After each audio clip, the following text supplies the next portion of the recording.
KKMD 307화 부품 부족 그리고 윙락 결함으로 개발 지연되고 있는 T7A 레드호크가 남긴 교훈과 T50의 미래. 지금으로부터 3년 전인 2018년 9월 도입된 지 60년이 지난 미 공군의 노후화된 훈련기 T-38 탈론을 교체하기 위해 시작된 신형 훈련기 사업에서 T7A를 내세운 보잉 앤 사브 컨소시엄이 T50A를 전면에 내세운 록히드 마틴 앤 카이 컨소시엄을 제치고 최종 계약자로 선정되었습니다. 최소 351대의 훈련기와 시뮬레이터 46대를 구매한다는 목표를 가지고 있는 미 공군은 최대 475대의 훈련기와 시뮬레이터 120대까지 추가 구매할 수도 있는 것으로 알려져 있습니다. 2018년 9월 당시 저도 안타까운 마음으로 KKMD를 통해 미 공군 훈련기 수주전 패배에 관한 소식을 전달한 적이 있는데요. T50A 패배의 원인은 품질에 있었던 것이 아니라 절체절명의 위기 상황에 빠져있던 보잉을 구제해줘야 한다는 정치적 목적과 미 공군이 예상하고 있는 금액보다 거의 100억 달러, 하나로 11조 원이나 저렴하게 후려친 보잉 앤 사브의 저가 수주 작전 때문이었다는 분석이 지배적이었습니다. 실제로 2021년 현재 시점에서도 한국 항공우주산업이 만든 T50 고등훈련기와 FA50 같은 파생 제품들은 세계 시장에서 우수한 평가를 받고 있으며 한번 구매했던 나라들은 꾸준하게 다시 재구매 의사를 밝히고 있기도 합니다. 그렇지만 보잉은 T7A를 입찰했을 때 지나칠 정도로 낮은 가격의 수주 전략을 펴느라 컨소시엄을 구성했던 사브와 심한 마찰을 겪고 있다는 루머가 돌았고, 실제 오늘 해석해볼 밀리터리.com의 기사에서도 이를 확인해주는 내용이 있었습니다. 이런 계약업체와의 마찰과 바이러스 사태로 인한 부품 공급이 불안정했던 것도 T7A의 개발이 보잉의 예상보다 지연되고 있는 이유 중에 하나지만, 외신들이 꼽고 있는 가장 큰 원인은 바로 윙락 현상에 있습니다. 서두는 이 정도 해두고 2021년 6월 18일 미국의 군사 전문지 military.com이 게재한 기사 본문을 번역해 보도록 하겠습니다. 기사 원문은 노란색 글자로 표시됩니다. 미 공군은 신형 T7A 레드호크 훈련기 개발 일정을 최소 1년 이상 후퇴시킬 수도 있는 기술적 결함을 발견했으며, 이를 해결할 수 있을 때까지 계획된 자금 지원을 연기해 줄 것을 요청하고 있다. 미 하원 군사위원회에서 열린 2022년도 예산안 청문회에서 공군 참모총장 찰스 C.Q. 브라운은 기술적 문제로 인해 T7A 레드호크의 마일스톤 C가 지연되고 있다고 밝혔다. 마일스톤 C란 무기 조달 과정에 있어 본격적인 생산 및 배치 단계로 들어가기 전 MDA의 주도 아래 이루어지는 검토 단계를 뜻한다. 당초 미 공군은 T7을 연구 개발하기 위해 2억 600만 달러, 한화 2,380억 정도를 요구할 계획이었으나 이를 1억 8,900만 달러, 한화 2,180억 정도로 낮춰 요구할 예정이다. 미리 계획되어 있던 일정표에 따르면 레드호크의 마일스톤 C 결정일이 예상보다 대략 15개월 정도 지연되고 있음을 보여준다. 브라운 공군 참모총장은 19일 청문회에서 예산을 줄여 요청했다고 해서 T7에 대한 미 공군의 관심과 헌신이 줄어든 것은 아니라고 말했다. 우리는 단지 프로그램의 진행 상황에 맞춰 필요한 자금을 쓸 수 있도록 확인하고 싶었을 뿐입니다.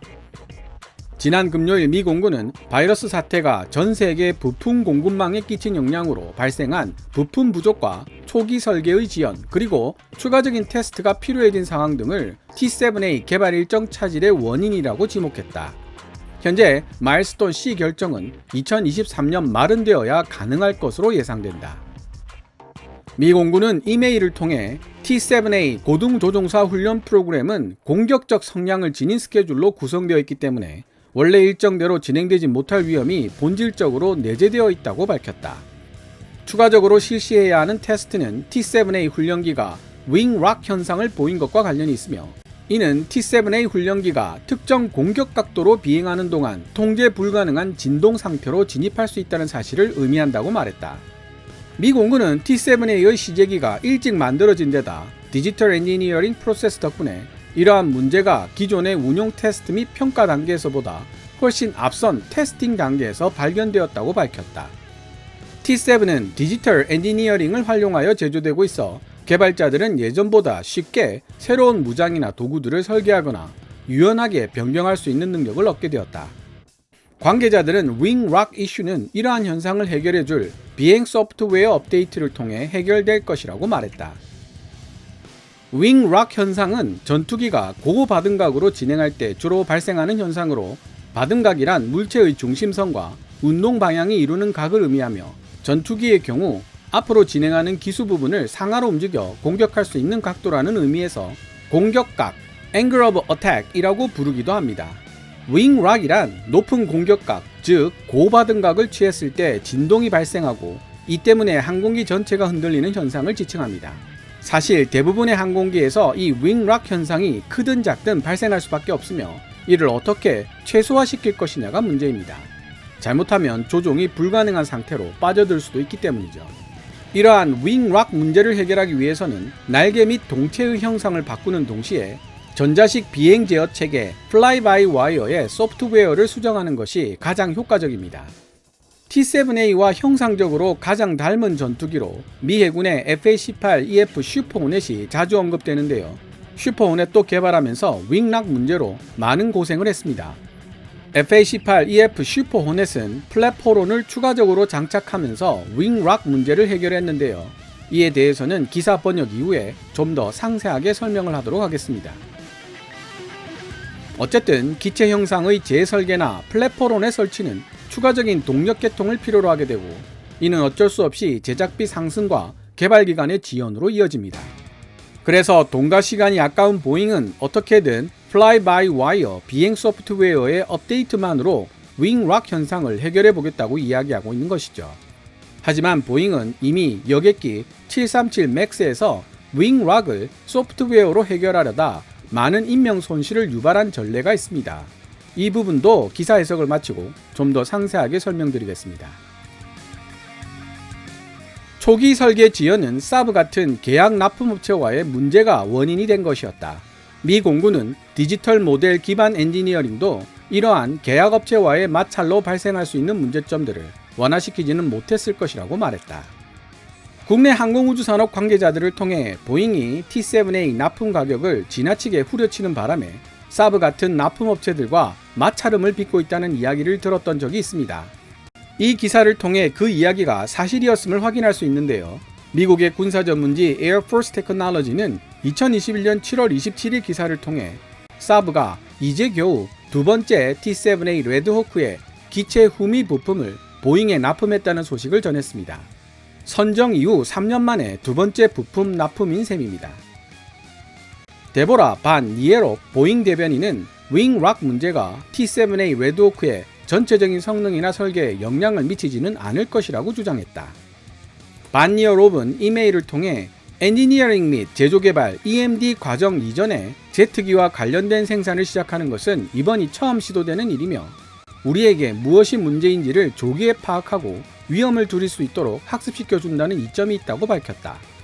우리는 기존의 테스트 프로그램보다 훨씬 높은 시험 비행 출격률을 기록하며 지금까지 246회의 EMD 시험 비행을 해왔고 항공기 제작 시간에 있어 계속적인 혁신을 달성하고 있습니다.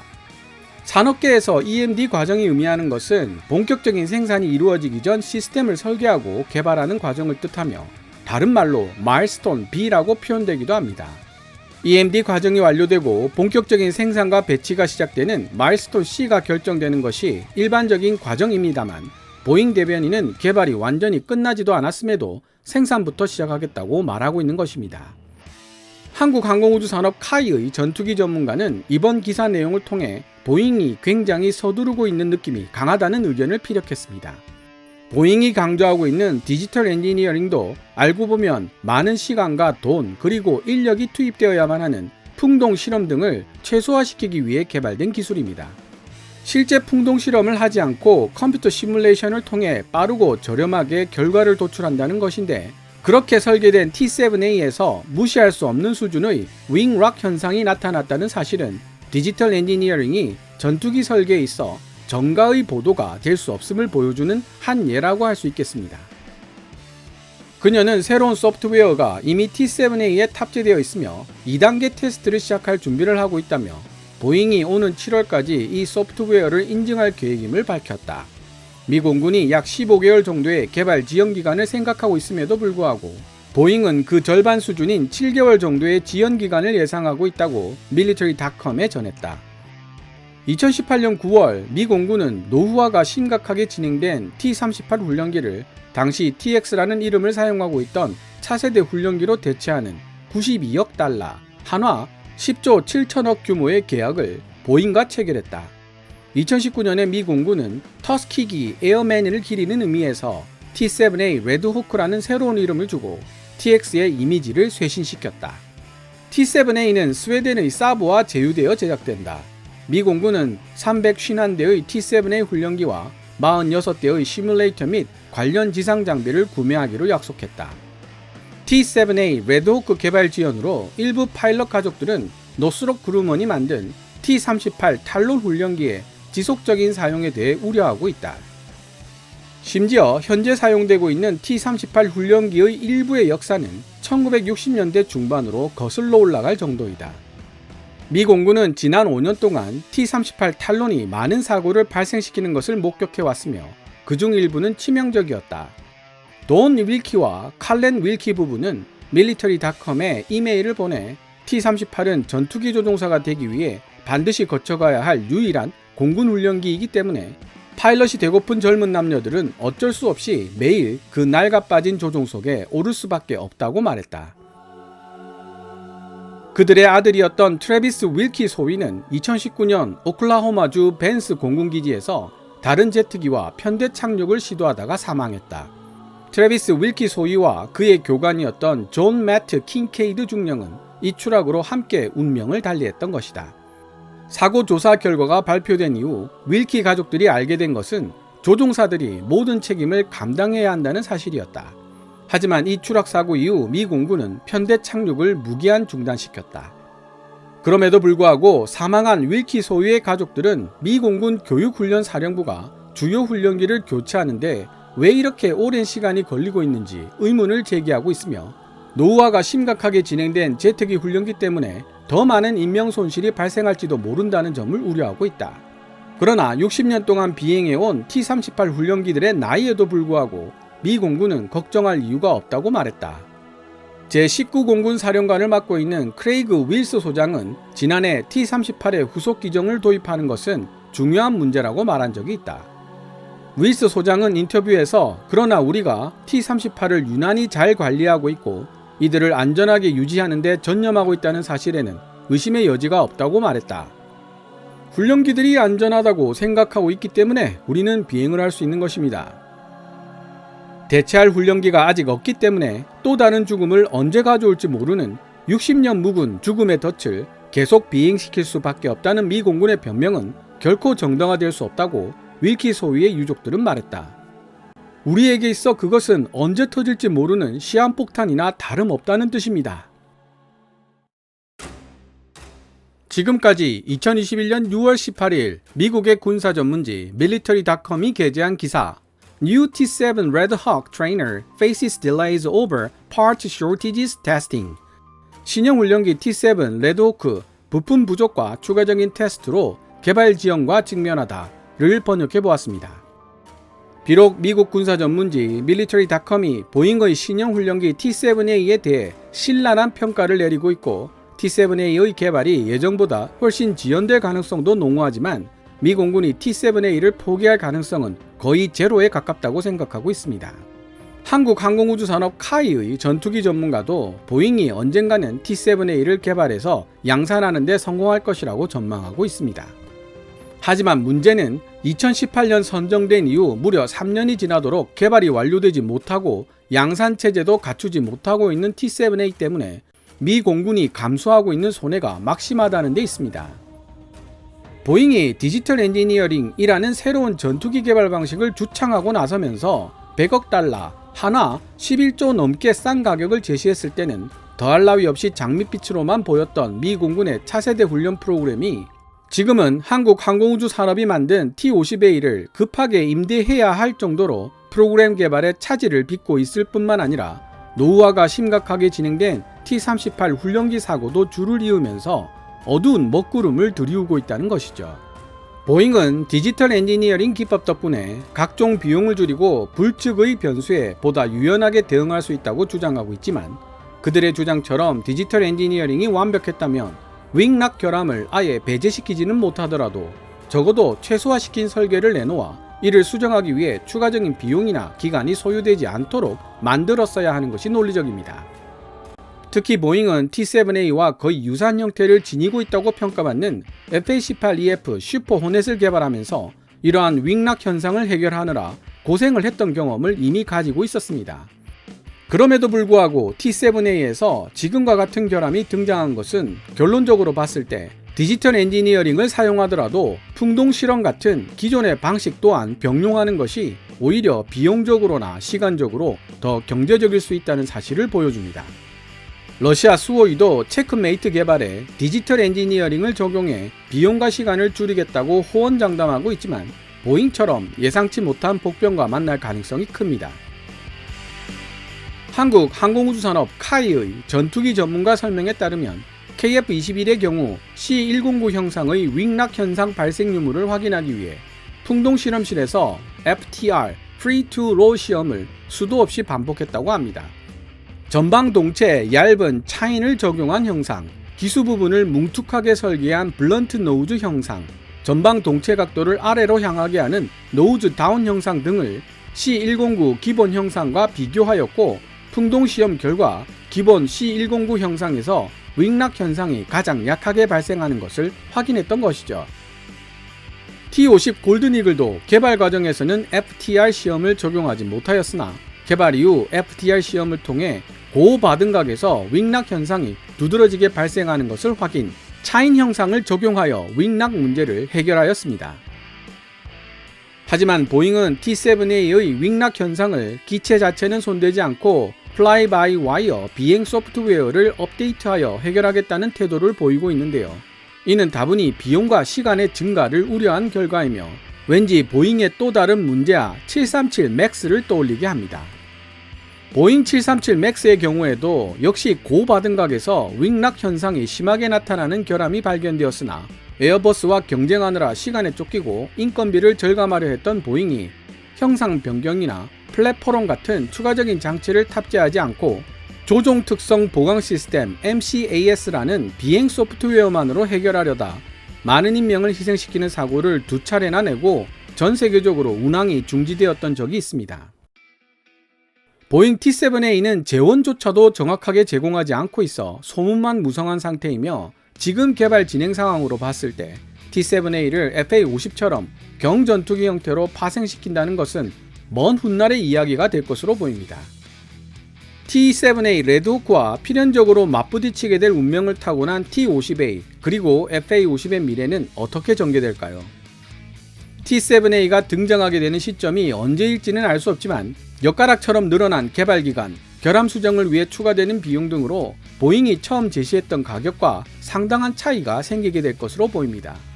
그리고 미 공군은 훈련기 세대 교체의 적절한 시기를 놓침으로써 이미 돈으로 계산하기 힘든 막대한 손해를 입고 있는 중입니다. T-38 훈련기 사고로 숨진 윌키 소위와 그 가족들도 그 피해자라고 볼 수 있습니다. 오죽하면 미 공군 내에서 T-50A를 임대하고 싶다는 제안까지 나왔을까요? 아직 미 해군 훈련기 사업이 남아있기에 한국 항공우주 산업과 록히드 마틴은 여기에 승부수를 띄워볼 것입니다. 원래 미 해군은 공군과 별도로 자신들의 필요에 맞는 기종을 독자적으로 선택해왔고, 미 공군 훈련기 사업을 보잉이 가져갔기 때문에 보잉을 특별하게 봐줘야 할 이유도 사라져 있는 상황입니다. 게다가 미 공군이 록히드 마틴의 F-35 도입 수량을 줄이고 보잉의 F-15EX를 300대 가까이 도입할 예정이기 때문에 오히려 지금은 보잉보다는 록히드 마틴의 손을 들어줘야 할 당위성이 더 커진 상태죠. T-50의 성능 또한 이미 검증이 끝났다고 말할 수 있을 정도이기도 하고요. 그렇다고는 해도 미 해군 훈련기 사업에서 록히드 마틴 앤 카이 컨소시엄이 유리하다고 보기는 어렵다는 것이 전문가들의 의견입니다. 미 해군이 보잉의 FA-18EF 슈퍼 호넷을 주력 기종으로 삼고 있고, 이와 비행 특성이 유사한 T-7A를 선호할 가능성이 크기 때문에 만약 이번에도 보잉이 저가 수주 전력을 펼친다면 그 결과를 예단하기 힘들다는 것이죠. 실제로 록히드 마틴과 카이는 이번 해군 훈련기 사업에 대해 의도적으로 함구하고 있다는 이야기도 들리고 있습니다. 아마 복잡한 셈법과 작전들이 물밑으로 오고 가고 있을 것이란 생각이 듭니다. 마지막으로 일부 유튜버들을 중심으로 FA-50에 암람을 통합시킨 블럭 20나 심지어 A사 레이더가 장착된 블럭 30가 등장할 것이라는 이야기가 돌고 있지만 제가 직접 카이에 확인해본 바에 의하면 블럭 30는 고사하고 암람을 통합한 블럭 20라는 개념조차 고려하지 않고 있다고 합니다. 그런 날이 오면 한국 항공우주 산업에서 아마 저한테 가장 먼저 알려줄 것 같습니다. 제가 하도 자주 물어보니까요. 오늘 KKMD에서 준비한 내용은 여기까지입니다. 좋아요와 구독 신청은 제작자에게 큰 힘이 됩니다. 방송된 내용들은 KKMD 블로그에서도 읽어보실 수 있으며 후원 멤버로 가입해주시면 영상 제작 지원과 더불어 업로드된 영상을 더 일찍 만나보실 수 있습니다. 지금까지 시청해주셔서 감사합니다. Cabins Military Channel KKMD